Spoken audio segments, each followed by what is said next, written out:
नमस्कार। विश्व समाधान मंच में मैं देव सिंह रावत आपका स्वागत करता हूं। आज चर्चा का मुख्य विषय है उत्तराखंड। उत्तराखंड राज्य 2009 नवंबर 2000 को गठित हुआ। उत्तराखंड के लाखों लोगों के दशकों के संघर्ष, बलिदान और राव मुलायम जैसे अनेक अलोकतांत्रिक हैवानियत सरकारों के खिलाफ उनका दमन सहते हुए लोगों ने राज्य गठन की इस जनतांत्रिक लोकतांत्रिक मांग को शांतिपूर्ण ढंग से पूरे देश में गुंजायमान किया। उसकी बदौलत तत्कालीन वाजपेयी सरकार ने और कांग्रेस सरकार ने मिलकर, वाजपेयी सरकार ने और विपक्ष में कांग्रेस ने अपना समर्थन देकर इस राज्य के निर्माण किया। इसके साथ छत्तीसगढ़ और झारखंड राज्य भी बने। आज उत्तराखंड राज्य के गठन हुए 22 साल हो गए। यहाँ की सरकारों ने उत्तराखंड राज्य में राज्य गठन की जन आकांक्षाओं को पूरा करने के बाद की बजाय उन्हें जमींदोज करने का काम किया। इसका मुख्य उदाहरण हमारे सामने है। लोगों का एक सपना था, हिमाचल की तरह उत्तराखंड राज्य का गठन हो, विकास और शांति की कुचालें भरे, वहाँ के लोग पीढ़ी दर पीढ़ी पलायन के दंश को न झेले, विकास और वहाँ के फलोद्यान से लेकर शिक्षा, चिकित्सा, ऊर्जा, पर्यटन इत्यादि के क्षेत्र में पूरे भारत में भारत की पताका को विश्व में लहराए, ज्ञान, विज्ञान और भारतीय संस्कृति के प्राचीन परंपराओं को आगे बढ़ाएं, सबका साथ सबका विकास, उत्तराखंड में राग द्वेष से मुक्त ऐसा राज्य बनाने की कल्पना को लेकर लोगों ने आंदोलन किया था।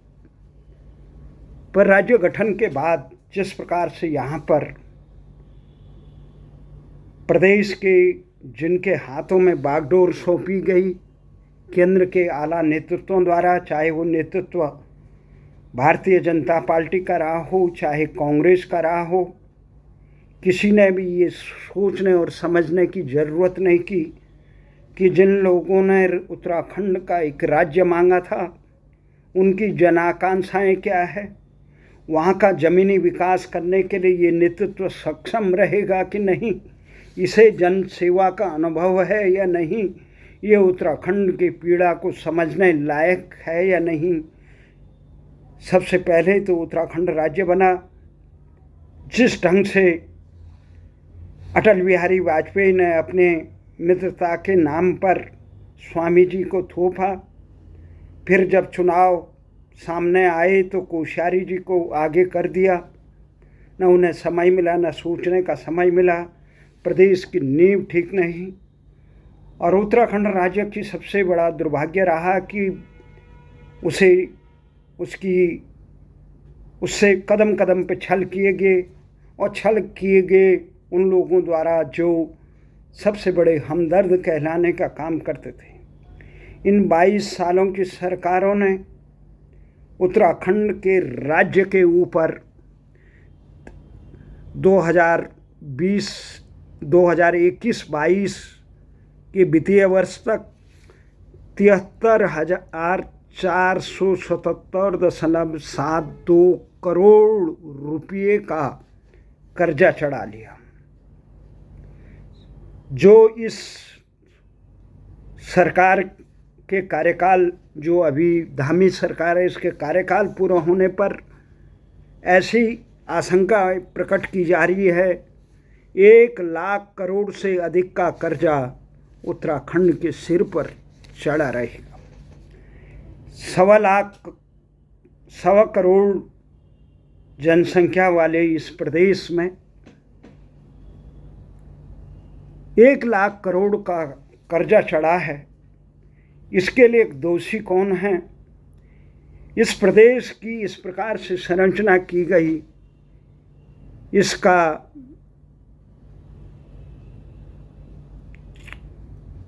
%50 से ज़्यादा यहाँ है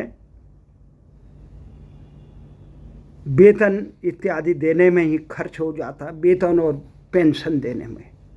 और 7वें वित्त आयोग का अगर सिफारिशें लागू की जाए तो कर्मचारियों को 54% जो बजट है उसका कुल 54% भाग पेंशन और वेतन देने में। तो विकास कैसे होगा? यहाँ की ज़रूरतें कैसे होगी? नया राज्य कैसे बनेगा? किस प्रकार से बनेगा? उनको जो यहाँ इसके खेवनहार बने हैं, सबसे पहले अब किस प्रकार के काम उत्तराखंड सरकार ने की? जनता ने जो चीज़ मांगी थी उत्तराखंड, उन्होंने उत्तरांचल थोप दिया। चलो इसको सुधारा गया। जनता ने मांगा था कुंभ क्षेत्र हरिद्वार, उन्होंने पूरा उत्तराखंड में हरिद्वार जनपद थोप कर वहाँ की सामाजिक समरसता का छिन्न भिन्न और वहाँ की शांति को भंग करने का एक दुराग्रहपूर्ण जानबूझ के एक षड्यंत्र किया। अब कांग्रेस ने ऐसे व्यक्ति के हाथों में उत्तराखंड की बागडोर तिवारी जी, जो उनके प्यादों के लिए विकास पुरुष के नाम पे थे, क्योंकि वो विकास के संसाधनों को अपने प्यादों पे खर्च कर देते थे, लुटा देते थे। देश में विकास जाए बाढ़ में, पर उन्होंने विकास के नाम पे आए हुए संसाधनों को अपने प्यादों पे लुटाया। और वो उत्तराखंड राज्य के घोर विरोधी थे। वो ये कहते थे कि मेरी लाश पे उत्तराखंड बनेगा। उन्हें सोनिया जी ने यहाँ थोप दिया। मनमोहन सिंह जी को तंग न करें इसलिए उत्तराखंड में भेज दिया। उत्तराखंड में भेज कर उन्होंने नौछमी नारायण की ऐसी भूमिका निभाई, शासन प्रशासन का ऐसा भ्रष्टाचार और व्यभिचार का मिश्रण जो पथभ्रष्ट हुआ, उसकी नींव को आज तक ठीक ही नहीं हो रहा। उसके बाद जिस प्रकार से जन सेवा और उत्तराखंड की सामाजिक समरसता और उत्तराखंड राज्य की ज़रूरतों का, हक हकूक़ों का से अनभिज्ञ सेना के पूर्व मेजर जनरल भुवनचंद खंडूड़ी को थोपा गया, जिनका सामाजिक सरोकारों से कहीं दूर तक का मतलब नहीं था।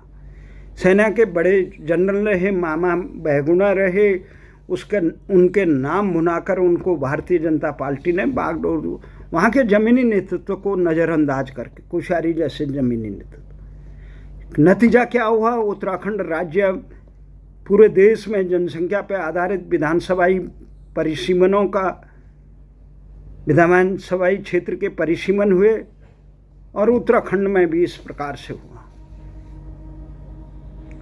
तो ना तिवारी जी ने जानबूझ के, उन्हें अल्मोड़ा के अलावा कहीं नहीं दिखाई दे रहा था, इस प्रकार से किया कि परिसीमन की वहाँ से हरीश रावत न जीत पाए, इस ढंग से ताना बाना किया, उसको आरक्षित कर दिया।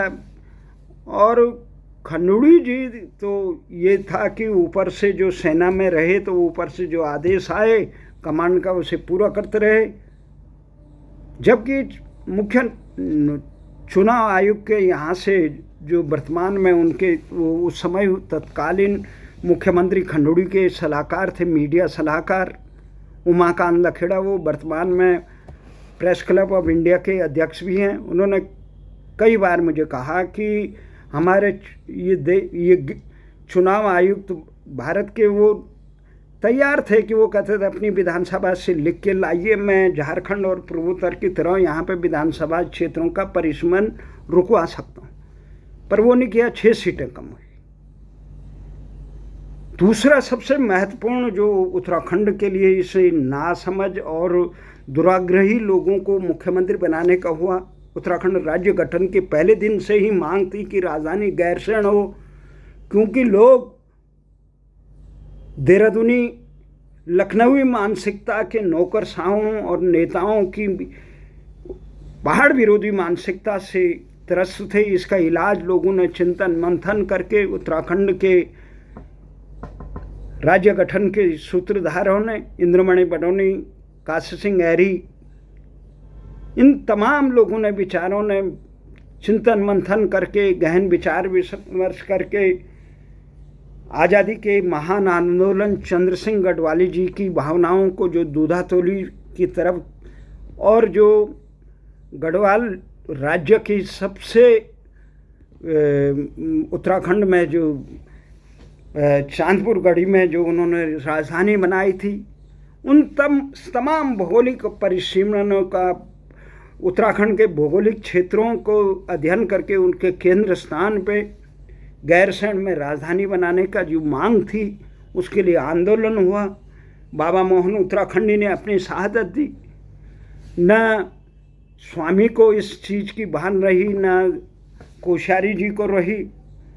तिवारी और खंडूड़ी से आशा करना भी बेमानी रही। मैंने कई बार तिवारी और खंडूड़ी जी से खुद बात की। हमने कहा कि जो मुलायम सरकार थी, मुलायम सरकार ने कौशिक समिति 1993 में अपने शहरी विकास मंत्री रमाशंकर कौशिक के नेतृत्व में जो 6 सदस्यीय समिति बनाई थी, उसने अपनी जो रिपोर्ट दी कि राजधानी कहाँ बनेगी प्रस्तावित उत्तराखंड राज्य का, उसमें तमाम लोगों ने भारी बहुमत से गैरसैंण के लिए पक्ष वो दिया था। तो आम जनता ने इसे, आंदोलनकारियों ने आत्मसात किया। तो उसके लिए जब तिवारी जी ऐसे वो निमले, भारतीय जनता पार्टी ने दुराग्रहपूर्ण जिस प्रकार से राज्य गठन के तत्काल बाद एक समिति बना दी 2000 में, वीरेंद्र दीक्षित आयोग गठन कर दिया राजधानी चयन आयोग के नाम पे। उसका कई बार कार्यकाल बढ़ाया गया। मैंने खंडूड़ी जी को कहा इस गैर जरूरी चीज़ में, जिस पे लोगों ने पहले ही सहमति दे चुके हैं, जो आंदोलनकारी सर्वसम्मति से जनता स्वीकार कर चुकी है, उस पे उत्तराखंड के विकास के संसाधनों को, करोड़ों रुपयों को क्यों बर्बाद किया जा रहा है। तो खंडूड़ी जी ने कहा कि, मैंने कहा उसका कार्यकाल मत बढ़ाओ, उसे रिपोर्ट मांगिए।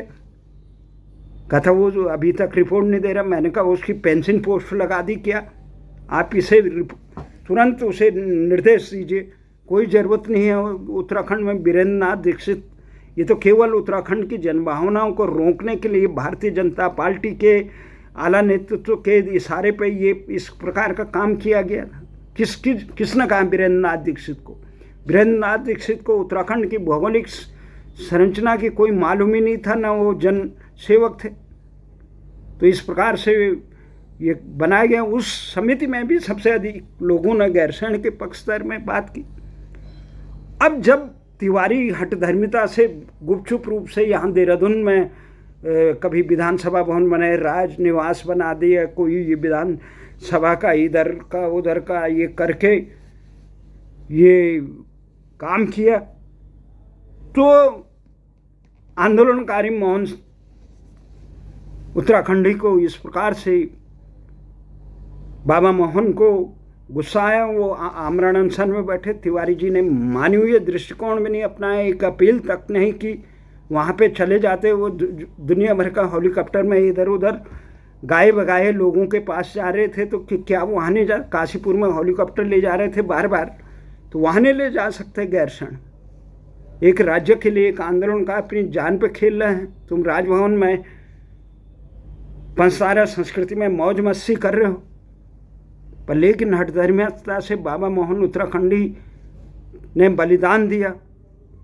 उसके बाद भी उत्तराखंड के दुशासनों की आंखें नहीं खुली, किसी को इतना साहस नहीं आया। जो इतना दुखद चीज है सबसे ये है कि उत्तराखंड में काम चलाने के लिए विधानसभा कहाँ पे संचालित की जाए। उसके लिए क्या किया है कि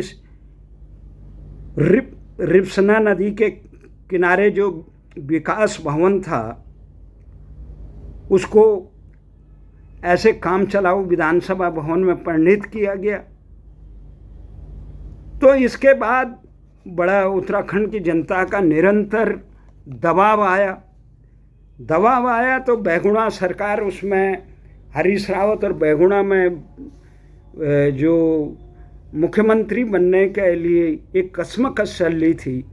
हरीश रावत अध्यक्ष से, बहुगुणा मुख्यमंत्री थे। सतपाल महाराज का बहुगुणा के साथ समर्थन था और सतपाल महाराज की सलाह पर ही बहुगुणा ने 3 नवंबर 2012 को मंत्रिमंडल की बैठक की गैरसैंण में, और वहाँ पे ये प्रस्ताव किया कि यहाँ पे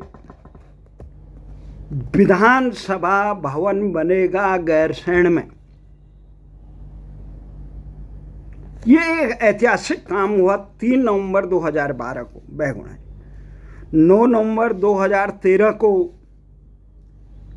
राज्य स्थापना दिवस पर गैरसैंण में विधानसभा भवन का भराड़ी सैण में चयन करके भूमि पूजन किया गया 9 नवंबर 2013 को। बहुत ऐतिहासिक थे। तो ये एक, और 2000 और उसके बाद 9 से 12 जून को 2014 में गैरसैंण विधानसभा भवन, ये जून को हरीश रावत सरकार के कार्यकाल में बहुत महत्वपूर्ण काम हुआ। टेंट में पहली बार 9 से लेकर 12 जून को गैरसैंण विधानसभा सत्र चला और वो टेंटों में चला, जिसकी आशा 2000 में थी जनता को कि पहला विधानसभा सत्र गैरसैंण में होना चाहिए, शपथ ग्रहण वही टेंटों में हो या खुले आसमान के नीचे। परंतु इससे पहले एक बहुत बड़ी चालाकी विजय बहुगुणा कह के वो उधर भी वाही ले रहे थे, परंतु उन्होंने क्या किया, विजय बहुगुणा ने कि 2012 में एक तरफ तो वो 3 नवंबर को वहाँ पे कैबिनेट मीटिंग बुला रहे थे गैरसैंण में, मंत्रिमंडल की बैठक कर रहे थे। दूसरी तरफ उन्होंने गुपचुप ढंग से देहरादून में भी राजधानी बनाने का, जो पीठ पे छुरा भोंकने का जो काम था, 2012 में विजय बहुगुणा सरकार ने रायपुर और भोपाल पानी के बीच जो मध्य 60 हेक्टेयर जमीन पर नई विधानसभा भवन, सचिवालय, विधानसभा सदस्यों के लिए और अधिकारियों के लिए निवास के लिए भी जमीन का प्रस्ताव बना दिया और उसके लिए 60 हेक्टेयर जमीन में 75 करोड़ रुपए का भी प्रावधान कर दिया। अब ये वन भूमि को हस्तांतरण करके 7 करोड़ रुपए का भुगतान कर दिया गया 2012 में। ये इतना बड़ा षड्यंत्र किया गया। वहाँ जो रायपुर क्षेत्र है वो भोपाल पानी के बीच में 60 हेक्टेयर जमीन में ये काम कर दिया गया। अब यहाँ क्या कर रहे हैं, यहाँ हरीश रावत जब 2013 में महाविनाश का वो आया, केदारनाथ त्रासदी हुई और कुप्रबंध हुआ, विजय बहुगुणा 36वें दिन वहाँ केदारनाथ में ज़मीन पर गए। पहले तो हवाई सर्वेक्षण करते रहे, ज़मीन पर गए नहीं। जब सोनिया गांधी ने यहाँ से डांटा तो तब गए वहाँ। जब वो एक प्रकार से नकारा साबित हुए तो उसके बाद हटाया गया। तो हरीश रावत ने देखा कि जब विजय बहुगुणा के वहाँ पे विधानसभा भवन के जो बैठक करने का और भवन का शिलान्यास, वो भूमि पूजन करने पे जनता में काफ़ी वो है, तो हम क्यों वहाँ पूर्ण राजधानी की मांग करें। उन्होंने पूर्ण राजधानी की मांग कर दी थी उस समय जब विजय बहुगुणा वहाँ भूमि पूजन करा रहे थे, परंतु उनकी सरकार आई तो उन्होंने वहाँ पे विधानसभा, ये नवंबर 2015 में विधानसभा का आयोजन किया गया, सत्र का आयोजन किया गया। तो 2017 में गैरसैंण में विधानसभा भवन में विधानसभा सत्र का आयोजन किया गया 2017 में। 2018 में बजट सत्र का आयोजन भी गैरसैंण में किया गया। 3 से 6 मार्च 2020 को बजट सत्र का आयोजन किया गया और उसके बाद 4 मार्च 2020 को भी बजट सत्र का आयोजन किया गया। अब जब बजट सत्र का आयोजन किया 2020 में, तो 2020 में त्रिवेंद्र की सरकार थी। त्रिवेंद्र की सरकार थी और त्रिवेंद्र ने बजट सत्र का आयोजन किया और ऐसे ज़बरदस्त ढंग से जनता के साथ विश्वास करते। किसी ने नहीं मांगा था गैरसैंण ग्रीष्मकालीन राजधानी। अंग्रेज छोड़िए हैं, पहाड़ के लोग हैं, वो नीति माणा तक रहने वाले लोग हैं, उनके लिए 2-2 राजधानी आई। जिस राज्य में इतना कर्जा चला गया, उस 70,000 करोड़ से ऊपर का 73,000 करोड़ का कर्जा प्रदेश में चलो, वहाँ पे इस प्रकार की अय्याशी होगी। ग्रीष्मकालीन, शीतकालीन भी और बसंतकालीन ऐसी राजधानियाँ बनेगी। मुंह में नहीं, जेब में नहीं दाने, मियाँ चले बुनाने। ये कौन से खैरात बांट रहे थे। तो यहाँ इस प्रकार का जो हुआ, हरीश रावत ने एक बहुत अच्छा काम किया। उन्होंने ये जो वन विभाग की जमीन थी, जो यहाँ पे रायपुर में जो विधानसभा भवन के लिए जो 60 हेक्टेयर जमीन ली गई थी, जिसको वन विभाग का जो वाइल्ड लाइफ मिटिगेशन को इस रूप से वहाँ क्या कहते हैं उससे जब वहाँ पैसे देगी उत्तराखंड सरकार, तब वहाँ से जो भारतीय वन जीव संस्थान की जमीन को के बदले उन्हें पैसे दिया जाएगा 15 करोड़ से अधिक। तब वो उस जमीन को उत्तराखंड राज्य संपत्ति विभाग के हवाले करेंगे, फिर राज्य संपत्ति विभाग उस पर विधानसभा भवन। अब वर्तमान में मोदी सरकार है, डबल इंजन की सरकार है। डबल इंजन में ये है कि काम हो न हो, निर्माण कार्य होने चाहिए, मशीनें आनी चाहिए, कर्मचारी हो न हो।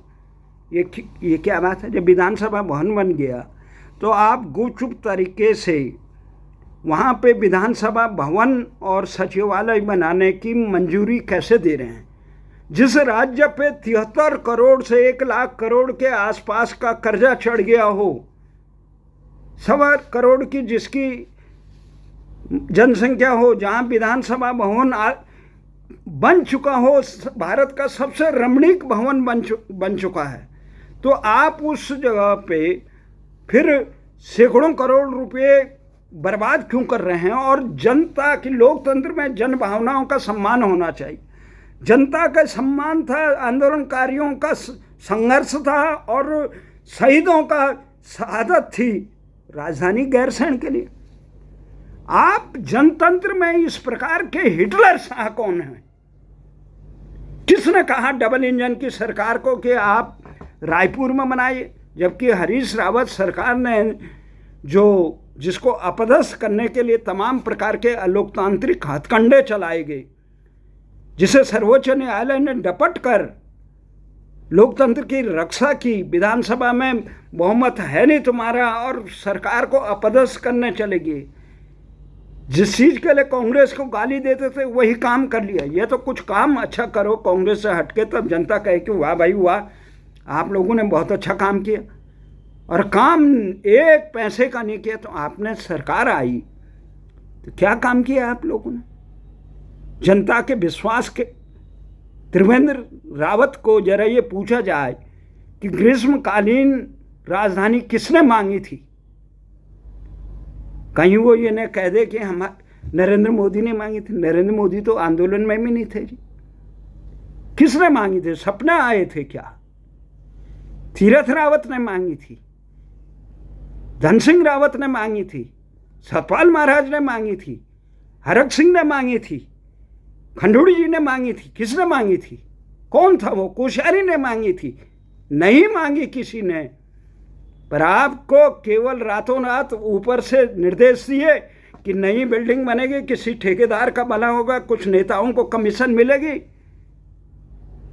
तो तुरंत आनंद फानंद में गैरसैंण को ग्रीष्मकालीन घोषित कर दिया। करोड़ों रुपए लग गए उसमें, जनता का तबाह हो। इनका कोई घर से थोड़ी जा रहा है। प्रदेश की इतनी सुंदर रमणीक, पूरे विश्व से लोग आते हैं उसे देखने की, पर कहते हैं कि जिसकी नीयत साफ न हो, जिसके वचनों की रक्षा नहीं हो, भगवान राम का नाम लेने वाले इतने वचनों को, जन आकांक्षाओं को रोकने वाले कैसे हो सकते हैं? ये केवल काल में ही ऐसे काम करते हैं। अब ये फाइल चला दीजिए। अब केंद्र सरकार ने, अब कहा गया है, हरीश रावत ने उस समय वो जगह निरस्त करा दी थी वन विभाग से, तो अब कहा गया है कि केंद्र सरकार से प्रपोजल भेजा गया। केंद्र डबल इंजन की सरकार है, डबल इंजन में इस प्रकार से निर्माण होना चाहिए। गैरसैंण राजधानी बने तो बने, जनता का पैसा बर्बाद हो तो हो, जन भावनाएं रोंदी जाए तो रोंदी जाए। इनका अहम इतना बड़ा, इनका स्वार्थ इतना बड़ा। अरे तो किस जमाने में जी रहे हो? लोकतंत्र में जी रहे हो या हिटलर शाही में जी रहे हो? किसने बनाया आपने? प्रथम सेवक हम। प्रथम सेवक जनहित को रोंदने का काम करता है कभी? सेवक वही जो करे सेवकाई। तुलसीदास रामायण में कहा, सेवक वही जो करे सेवकाई। जो मालिक के पसंद की चीज ना करे वो सेवक कहाँ? वो तो दुष्ट हुआ। तो ये अब केंद्र सरकार के पास वो भेजा गया प्रस्ताव, केंद्र सरकार ने मंजूरी दी, नई बिल्डिंग बनाओ जी, हमारा क्या जाएगा, और खर्चा दे देंगे तुम्हें, किसी ठेकेदार का भला हो जाएगा, किसकी कंपनी आएगी, जिसकी कंपनी आएगी तुम्हारे चहेतों की कंपनी आएगी, परसेंटेज दाएं बाएं हो जाएगा। क्यों निर्माण कर रहे हो जी? उत्तराखंड पे 1 लाख करोड़ का कर्जा चढ़ने वाला है, उसका विधानसभा भवन कई सौ करोड़ में बन चुका है। इतने रमणीक जगह, इतना आदर्श जगह, जहां लोगों की जनभावना जुड़ी है, जिससे वो देश की सुरक्षा मजबूत होती है, जिससे उत्तराखंड के पर्वतीय क्षेत्रों का वहाँ शिक्षा, चिकित्सा, रोजगार, न्याय और इन नौकरशाहों को जो बेमतलब के बैठे हुए वहाँ पे, जिनको सेवानिवृत्ति के बाद, इतने निकम्मे लोगों को सेवानिवृत्ति के बाद भी वहाँ पे फिर किसी बोर्ड में बिठा देते हैं। उत्तराखंड के लोगों को, जो अनुभवी लोग हैं, जिन्हें उत्तराखंड का दर्द है, उनको बिठाने के बाद जिन्होंने अपने कार्यकाल में निकम्मेपन केवल बजट का दाएं बाएं करने के अलावा क्या काम किया इन नौकरशाहों ने? अभी एक मित्र कह रहा था, दिल्ली में इतना बजट आता है केंद्र सरकार में, जो योजनाएं जन कल्याण की, उनकी मीटिंगों तक अटेंड करने के लिए ये नौकरशाह नहीं आते हैं, और वो बजट खत्म हो जाता है, लैप्स हो जाता है, कम हो जाता है। और उनकी इच्छा के, उनकी सुविधा के लिए भवन बनाए जाएंगे। ये हमारे मालिक कहा गया जनता के क्या? ये जो नेता हैं, इन्हें शीतकालीन चाहिए, ग्रीष्मकालीन चाहिए, इन्हें ठंड लगती है, जो जरूरत नहीं है ऐसे सेवकों की। हमने तो ये कहा था कि इनकी संपत्तियों की जांच होनी चाहिए, पर कौन करेगा इनकी संपत्तियों की जांच? इस प्रकार का निकम्मा शासन। उत्तराखंड के साथ अब केंद्र सरकार ने कहा भवन के लिए बाद में भी माल अधिकारियों और विधायकों के लिए भवन के लिए बाद में भी खेल किया जाएगा, अभी तो केवल विधानसभा और सचिवालय के बना। अरे भाई साहब, 1 लाख करोड़ का कर्जा चढ़ गया उत्तराखंड के पास, क्यों बनाए जा रहे हो देहरादून में? शर्म की राजधानी बना रहे हो आप। वहाँ यातायात ठप है, वहाँ की जनभावनाओं का कुछ पूछने नहीं। उत्तराखंड का आम जनमानस नौकरशाहों के हवाले कर दिया आपने प्रदेश को।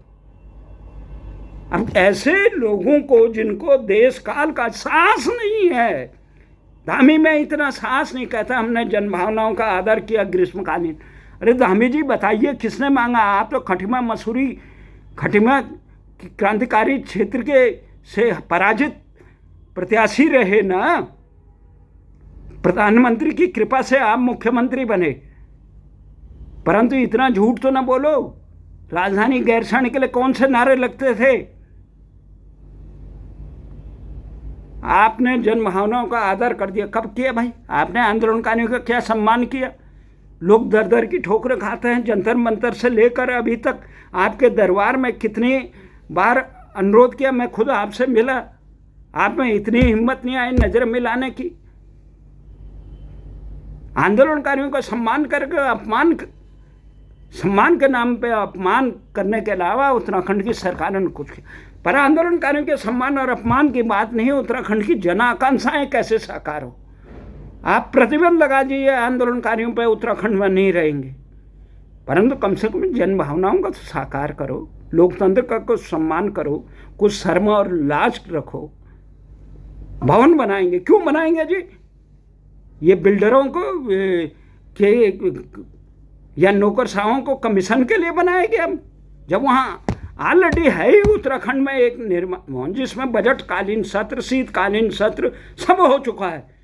फिर ग्रीष्मकालीन का पागलपन किसके सर पे सवार था? किसने उत्तराखंड के साथ इतना जघन्य विश्वासघात किया?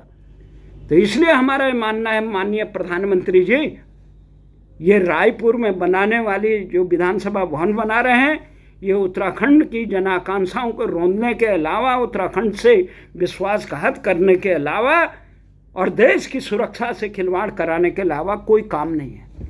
आप क्यों उत्तराखंड को कर्जे के ऊपर से, बोझ से जमींदोज करना चाहते हैं? अपने इन भर्तों से कहिए कि उत्तराखंड की आस्था से खिलवाड़ न करें। उत्तराखंड तपोभूमि है, मोक्ष भूमि है। इसके साथ जो खिलवाड़ किए वो तिवारी बेनकाब होकर विनाश पुरुष साबित हुए। खंडुड़ी ईमानदार के नाम पे चल रहे थे, किस प्रकार से बेताज हुए।